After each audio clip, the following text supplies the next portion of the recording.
I welcome you all to the second lecture of Mandi Nirikshak and Up Nirikshak series. Today we are going to solve the general awareness questions which has appeared in 2021 paper of Mandi Nirikshak. Okay, so let's start it. I want you all to answer it by your own and then look at the answer. You can pause the video, answer by your own, and then continue. Okay. Make correct pairs. Bringing goods and from foreign country. Okay. Bringing goods, that means import.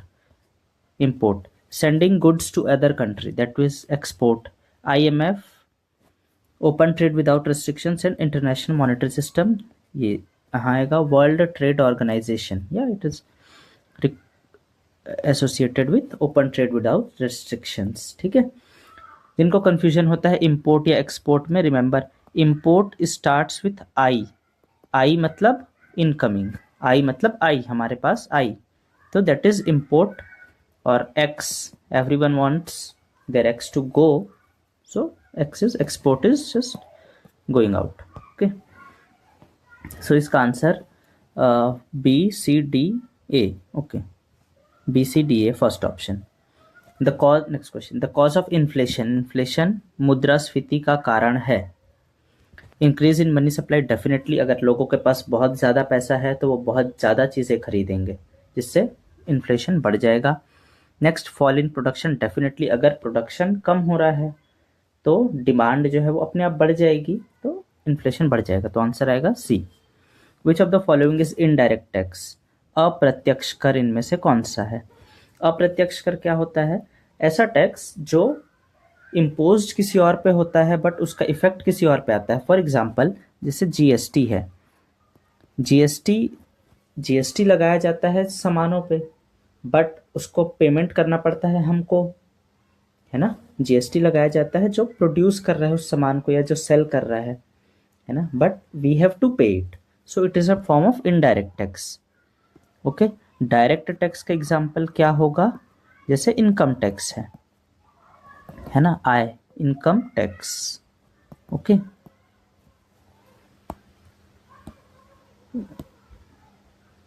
इसके थोड़ा सा वो कर लेता हूँ. ठीक है, fine. Madhyamika philosophy है ना, माध्यमिका दर्शन किससे संबंधित है? Buddhism. Middle path, you must be aware with middle path, है ना, गौतम बुद्धा. ठीक. Which of the following was the author of India wins freedom. India wins freedom किसकी किताब है? चलिए, हिंट है, he was the first education minister. He was the first education minister of independent India. You must have guessed it by now.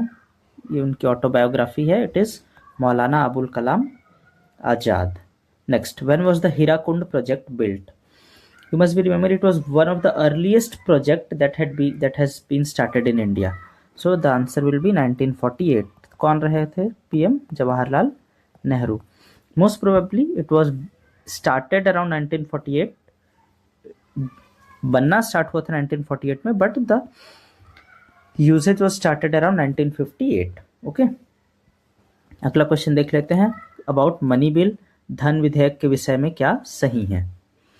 It can be introduced in Lok Sabha only, definitely. If Lok Sabha is dissolved, it may be introduced in Rajya Sabha too. No, Rajya Sabha में कभी भी money bill नहीं आएगी. Rajya Sabha can detain the money bill for a period of 14 days. Yes, in fact 14 days तक का ही समय दिया जाता है राज्य सभा को मनी बिल पास करने के लिए. अगर राज्य सभा 14 डेज में पास नहीं करती है तो इसको ऑटोमेटिकली पास्ड बाय राज्य सभा मान लिया जाता है. Next, the money bill is certified by the president. No, it's not the president. It is the Lok Sabha speaker. Okay. Next, Rajya Sabha can recommend to amend the money bill. Yes, definitely. Rajya Sabha recommend कर सकता है, but to accept those recommendation is with the power of Lok Sabha. Okay. तो 1, 3 and 5. 1, 3 and 5. D. ठीक है. धन विधेयक में संशोधन की अनुशंसा कर सकता है. यस. राष्ट्रपति द्वारा, जी नहीं, राष्ट्रपति नहीं, लोकसभा स्पीकर 14 दिन रख सकती है. यस. राज्यसभा पूर्व स्थापित किया जा सकता है. नो, यस, ठीक है। In which matter the 2/3 majority of state legislative assembly is essential. 2/3 majority of state legislative assembly, state legislative assembly या विधानसभा में 2/3 मेजोरिटी हमको चाहिए। किस में चाहिए होगा? Resolution to create the state legislative council in the state, yes definitely. अगर आप विधान परिषद बनाना चाहते हैं तो आपको अपने विधानसभा से 2/3 मेजोरिटी से पास करना पड़ेगा, ठीक है। ठीक, next, can you tell me legislative council कौन से आर्टिकल में गिवन है? It is article 169, okay.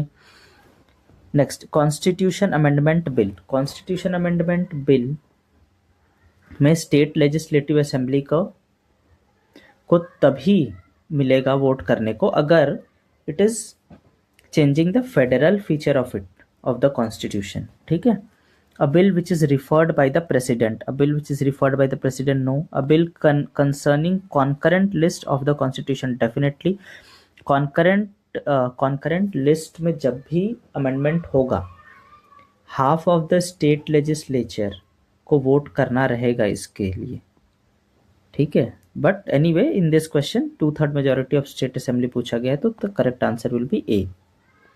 Which of these is the legislative power of the governor? Legislative power मतलब it can frame laws, है ना, कुछ कानून बनाएगा। तो इसमें से to summon the session of state, no. Prorogue the session, no. Nominate the members in state legislative council, no. It will be to promulgate ordinance, है ना, ordinance बना के वो कोई भी लॉ एस्टेब्लिश कर सकता है। Next, in which constitution amendment act education was included in the concurrent list? शिक्षा को समवर्ती सूची में कब शामिल किया गया? तो आंसर इज 42nd अमेंडमेंट, ठीक है। 42nd अमेंडमेंट एक्ट कब आया था? ये 1976 में। It is also called as mini constitution, है ना। एक चीज़ और आपको ध्यान रखना चाहिए कि 5 सब्जेक्ट्स थे जो 5 ऐसे सब्जेक्ट्स थे जो पहले स्टेट लिस्ट में थे,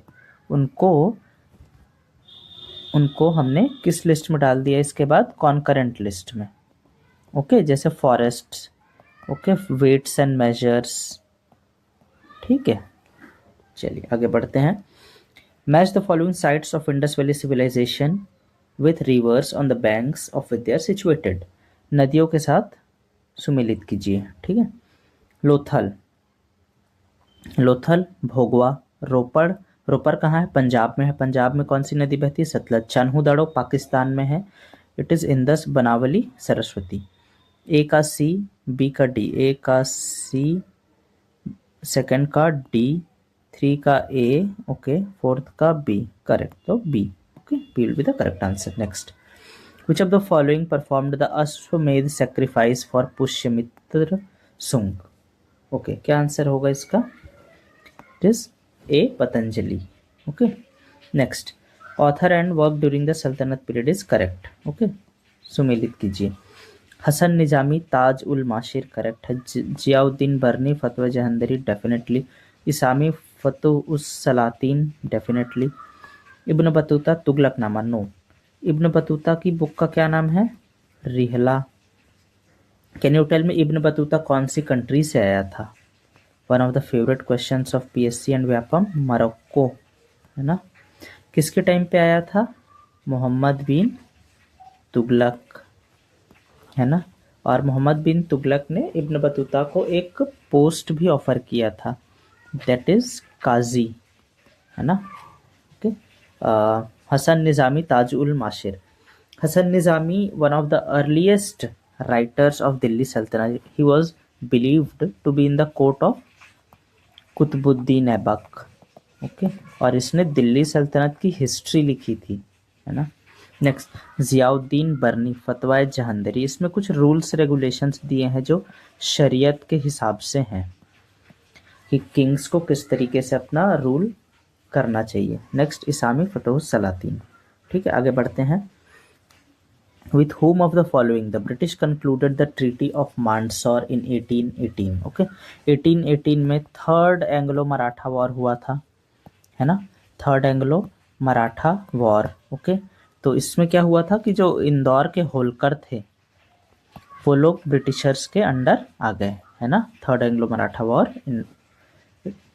करेक्ट आंसर क्या हो जाएगा इसका, with whom of the following the British concluded to मांसर, yes it was Peshwa Bajirao two. Next, which of the following pair is correctly matched, lord Chelmsford coronation Durbar of king, no. Lord Chelmsford आपको याद होगा, Montagu Chelmsford reform जो कि आया था 1919 में, तो यू कैन गेस कि चेम्सफोर्ड 1919 के आसपास रहे होंगे, है ना।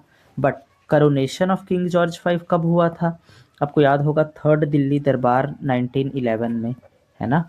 एंड उस टाइम पे कौन थे, लॉर्ड हार्डिंग, है ना। तो ये क्या हो गया, गलत हो गया। Lord Reading Rowlatt Act, definitely Rowlatt Act 1919, है ना। Lord Wavell INA trial and naval mutiny, correct. Lord Mountbatten formation of constituent assembly, no, Lord Mountbatten नहीं था उस समय। Constituent assembly was formed in 1946 and at that time it was Wavell, okay.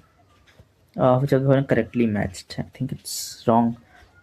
Okay, Lord Reading Rowlatt Act, no this is wrong, 1919 में आया है roulette act, तो इसमें क्या आंसर आएगा, कैम्सफोर्ड, है ना। ठीक है, let's go ahead. Chlorination is a process for water purification. When chlorine is added to water, the disinfecting action of chlorine is mainly due to the formation of hydrochloric acid बनेगा, तब तो हम लोग जल ही जाते हैं ना स्विमिंग पूल में, तो ये ऐसे ही चला गया। Nascent oxygen it can not disinfect, है ना। हाइड्रोजन गैस, नो, तो we are left with the option hypochloric acid HOCl, है ना। क्लोरीन शुद्धिकरण की प्रक्रिया है, क्लोरीन को जल में मिलाया जाता है। क्लोरीन की संक्रमण रहित क्रिया का मुख्य कारण निम्न का निर्माण है, हाइपोक्लोरस अम्ल, ठीक है। Which of one of the following organs breaks fats to produce cholesterol, it's very important for you all to know that fats का ब्रेकिंग डाउन होता है लीवर में, है ना, लीवर करता है। In fact the bile juice which is produced helps in the digestion of fat, okay. तो correct answer will be liver, क्या हो जाएगा, liver. Minimum age required to contest election of president 35, which is under which article 58, जिसमें eligibilities दी हुई है president बनने की, okay, eligibilities to be president. Next, under which article a state of national emergency is declared in India. National emergency आपको याद होगा, emergencies actually 3 type की होती हैं and they are under article 352, 356 and 360, okay. 352 में क्या है, नेशनल इमरजेंसी, 356 में प्रेसिडेंट रूल एंड 360 में है फाइनेंशियल इमरजेंसी, ठीक। Right to equality before law is provided under which article of constitution, किस अनुच्छेद के अंतर्गत कानून के समक्ष समानता का प्रावधान किया गया, आर्टिकल 14, है ना। कितनी फंडामेंटल राइट्स है हमारे पास, fundamental rights 6, article 14 is right to equality, okay, right to equality 14 to 18, article 14 to article 18। Which of the following Gupta emperor assumed the title Vikramaditya, Chandragupta 2। Which of the following battle was fought during the reign of Peshwa Balaji Bajirao, okay.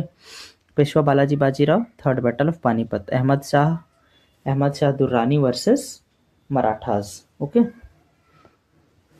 At which of the following place the famous INA trial took place? It was Red Fort, Agra. Famous INA trial कब हुआ था, 1945 के आसपास, है ना, जिसमें 3 व्यक्ति थे जो इसमें कन्विक्टेड थे, और द केस कौन लड़ रहा था इंडियंस की तरफ से, Jawaharlal Nehru etcetera. Height of the highest peak of Aravalli hills is, okay, the height of the highest peak 722 meter, okay. Yeah, I got it.